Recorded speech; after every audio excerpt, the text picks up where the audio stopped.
let's dive into some hoops here. I do want to talk about, we're not going to go game by game predictions here. There's just, too hard to do that with 31 games. It takes too long. But when you look at the totality of West Virginia's basketball schedule, Jonathan, what are you thinking as far as what is your preseason prediction as far as record for this men's basketball team? All right, let me look here. So I think it's going to come down to, the interesting thing is I think West Virginia sets themselves up pretty good. I want to say this first. I think West Virginia sets themselves up pretty good in the non-conference schedule. If you look at who West Virginia is able to play, Pitt, Clemson, Wake Forest, Ohio State, I think it was either Xavier or Georgia. Whether it be the Big Ten, the SEC, the ACC, none of these teams are expected to have banner years in their respective conferences. So I think West Virginia was able to draw favorably. I think the tournament has been a neutral site. They get Pitt at home. Wake Forest is in Charleston. Wake Forest is in Charleston, which is obviously going to be a West Virginia crowd. Ohio State is in Cleveland? I think it is, yeah. So I think it's a favorable matchup in the sense of every bigger opponent that they play is not expected to have a great season. It's going to be and listen, you could say the same thing about West Virginia, but if at least nothing else, they're not playing Dukes and they're not playing Michigan States and so forth and so on. Correct. So West Virginia Couz won 19 games last week, won 19-13, I think it was, 10-10 in the conference. So when I looked at this schedule, I thought to myself,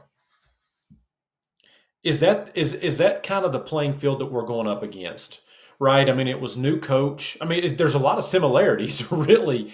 New coach, new staff, new players. And so for me, when I looked at it, I thought to myself, could I get to 19 wins?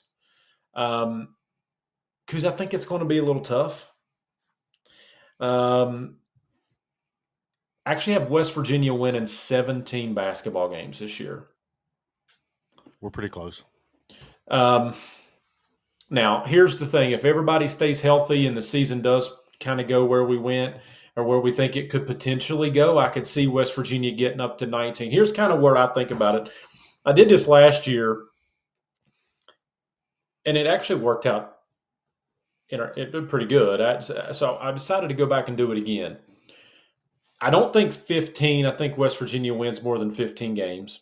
I don't think they're going to get to 20. So the question for me is, where are you between 15 and 20? West Virginia was able to get to that 19th win last year. I think they're going to be a little bit lower. I think West Virginia wins 17 games this year. That's going to put them, I think, at 8 in the conference, I believe. So I think West Virginia wins about 17 games.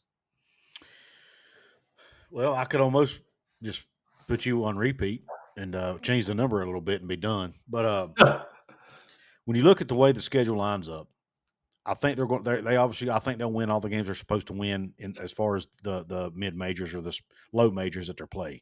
I agree. I think they're probably going to drop a couple of those Power 4 non-conference games.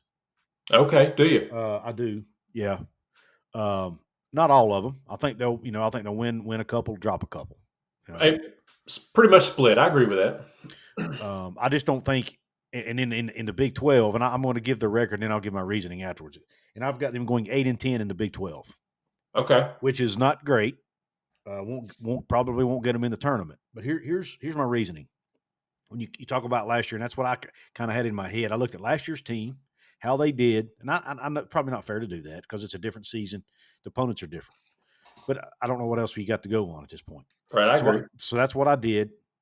I looked at the schedule, and then I looked at the rosters. And I looked at West Virginia's roster this year, and even though I love some of the guys they got on this roster, last year's team brought over some pretty good players. Mm-hmm. Remember, Sincere Harris and Amani Hansberry both were pretty highly recruited guys to Illinois, okay? With Power 4 experience, okay? You had Tucker DeVries coming over, who was a Power 4 level player who had only been playing at the mid-major level because of his dad, probably. And then you had You had Javon Small, who we didn't know he was going to be as good as he ended up being, Correct. but he had Power 4 experience at Oklahoma State. You had 4 players at least, and I think there was another 1 or 2 guys with some. Joe Yesufu had played Power 4 ball. You had 4 or 5 guys on that roster who had played Power 4 basketball, and another one who was good enough to play that. None of these. You only got a couple guys on this roster that I look at and say, I know that guy can play at the Power 4 level. You know what I'm saying? And I mean, I love Honor Huff to death, and I think he's going to be a shooter, but God, he's small, Jonathan. He's a small guy. He's small. There are going to be games where he's going to be in major mismatches on the defensive end of the court. Yeah. Okay. Trayson Eaglestaff, I love him. He's a shooter, scorer. He's skinny, man. He's going to get pushed around some, I'm afraid, this year on the defensive end of the floor. When you look at the physicality of the Big 12, I just think there are a few games that West Virginia is probably not going to be able to physically match up with their opponents. That's why I haven't gone 8-12 in the conference. Now, maybe they'll surprise me. Look, I think I predicted last year's team to win 15 games, and they turned around and won 19. So what the heck do I know? But, I'm just giving you my gut feeling here. I think West Virginia Couz as a whole will be a better team this year.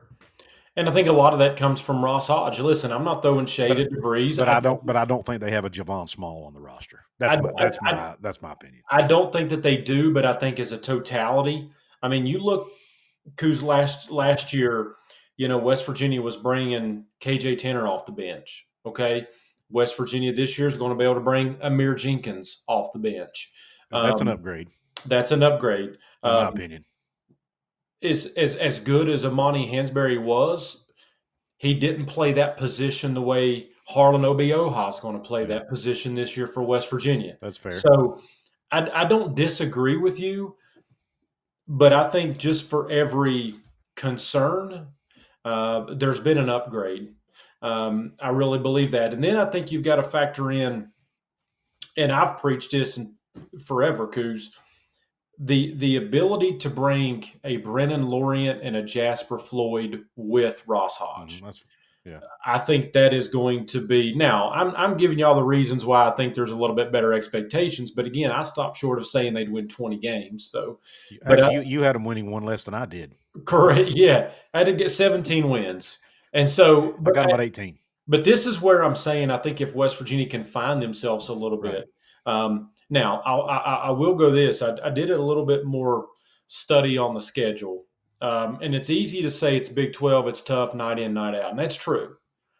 Because when you look at it, have you noticed where West Virginia starts the Big 12 slate at? Iowa State. They go Iowa State. Kansas. Well, they got Cincinnati at home. Kansas at home. At Houston. There's a game against Colorado at home, sandwiched in. And then they go to Arizona State, which is not expected to have, but that's travel. At Arizona, and then Kansas State, Baylor. It's tough. It's a gauntlet, man. It is. It really is. With a new staff and a new roster. It is. Listen, 18 might even be – I might be being generous. I mean, I don't mean to sound mean, but, I mean, when there's so many question marks, Jonathan, I mean, and that scrimmage game didn't tell me a thing. It didn't tell you. It didn't, and I think it's because they had to be, one, very, very, very vanilla. And they were going against lesser competition. Lesser competition, that always factors in. And I think if you noticed as well, too, they were really maybe working some rotations that I don't know that you'll necessarily see throughout the season. Mm-hmm. It was more of just let's kind of see what we have here. I think what it does for West Virginia is it really puts emphasis on the non-conference slate. You've got to win those games. I mean, if you're playing Clemson or if you're playing, at Ohio State, or if you get Wake Forest in Charleston, those are pretty evenly compared programs this season, and so you can't drop a Pitt game at home because you can't go to Charleston and let Wake Forest beat you. You probably could live with traveling to Cleveland and losing to Ohio State, but then you can't lose to both games in the November Thanksgiving tournament. So the out of kind, you certainly can't drop a Lehigh or a Mount St. Mary's or Mercyhurst, Coppin State, go on and go on. So, yeah, I mean, listen, we're excited. I think there's some players, but I think because I hate to bring football into it, but I think if we've learned anything from this season on the football side of things is it's temper our expectations a little bit. Yeah, and I think that's where I'm at. That's probably one reason And I'm so and pessimistic. yeah, and listen to me. If anybody follows me on social media, they know my favorite thing, especially when it comes to basketball, is I don't want to get ahead of myself. Right. I'm always joking about that, but there's a little tongue in cheek there. But I think what's happened is we're being cautious, and I understand that. But again, you got them at 17 and 13, and I got them at 18 and 12. So it's not like we're picking them to be the doormat of the conference. Right. We're picking them to be about a middle of the. They were picked preseason 11th. If they finish 8 and 10, Jonathan, they'll probably finish higher than that. Yeah. And I'll tell you, and I don't have this in front of me, but as I was doing some study on this today at work, sorry to my employer, I was reading an article on ESPN.com, and it was pretty interesting. It ranked Couz Big 12 teams from title contenders, legit title contenders, I think it said, to could win a game in the NCAA tournament to bubble watch. Because there was like 10 Big 12 teams listed from could win a game, bubble watch to serious title contenders. This is an absolute gauntlet. I think if you can get to 17, maybe win you an 18th game in the Big 12 tournament, somewhere along the lines, you pick up a big win, maybe against a Kansas or a Houston or a resume builder. Comparing again to last year, you don't necessarily have that Gonzaga that you can hang your hat on this year. And they still didn't get in the tournament with that. And I was going to say, if West Virginia wins 17 games, I think somebody owes us about 3 off of last year. So 17 becomes 20, in my opinion. Well, they should, but you know how that goes. I'm a firm believer that if you don't win 20 games, your chances of getting in a tournament are slim. 20 is the magic number, which is why I think when you and I do these every year, we always start at 20 is the ceiling, right? That's kind of the max because that's because that gets you in. That's a target number. That 20 looks a lot better than 19.